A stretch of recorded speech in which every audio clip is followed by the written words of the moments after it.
mga kagintong palad, tapos na tayo mag tabas doon sa ating tinaniman ng talong. Nanguha tayo ng puno. Yan.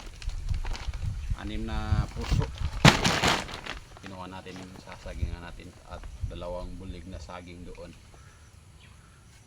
Saka na natin kukunin kasi hindi rin kasya dito sa ating motor, mga farmers. So pahinga lang tayo. Today is Friday. Maya maya balik tayo sa bahay, no? O tayong kasama mga kagintong palad dito. Tag-init at umulan naman dito mga ka-farmers. Mabuti inulanan itong ating mga pananim kasi kailangan nila ng tubig.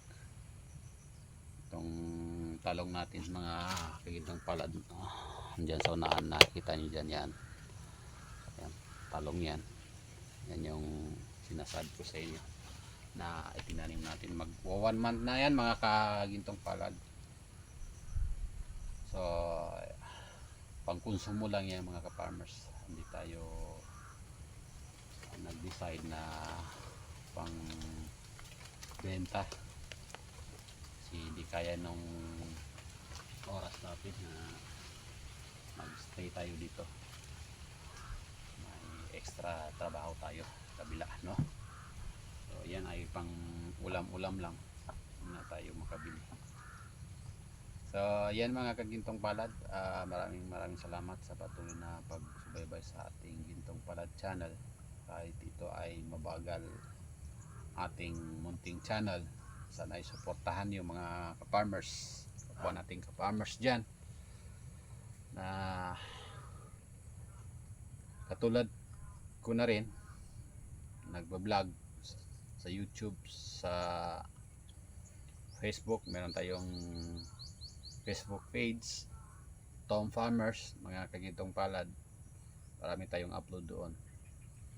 At meron din tayong official Facebook na Tom Jeram.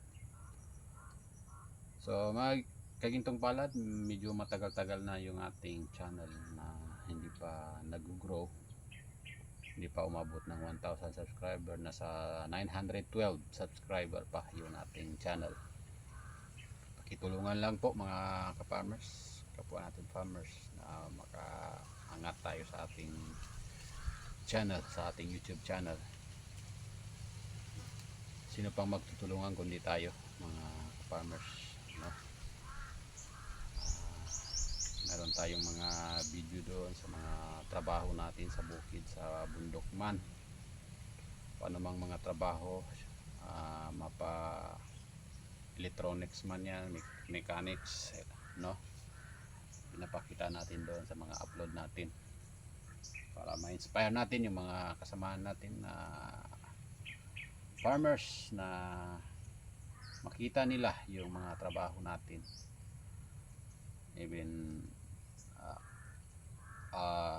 minsan ay nakakapagbigay rin tayo ng mga tips kung paano gawin yung isang bagay pagdating sa farming. Paano i-prepare yung isang area maging maganda yung ating mga pananim. So ito yung hilig natin mga ka-farmers, farming,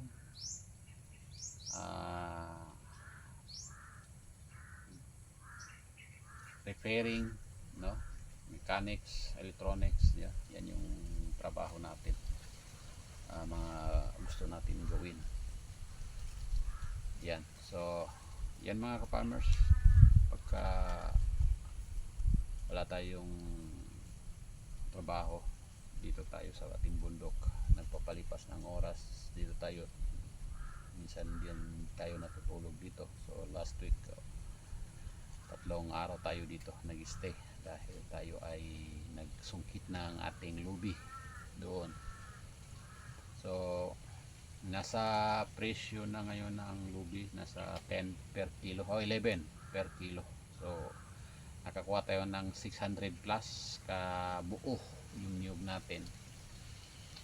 Nung itimbang natin is umabot ng 10k, 10 plus. So malaking tulong na yun mga kapamers sa pang araw-araw na gastusin sa panahon ngayon. Pagka tinapos ka ng pera, mahirap mangutang mga kapamers. Yun ang pinaka mahirap doon is wala kang mautangan kasi karamihan ay walang pera, no? Kailangan talaga kumayod. So ayun, malaking tulong yun sa mga gastusin natin. Ay di sana kung kumita ang ating YouTube channel ay isang another kita rin, ha? Kaya kayo dyan mga kapwa natin, no? Farmers, na dapat tayo magtulungan pagdating sa mga ganito, no?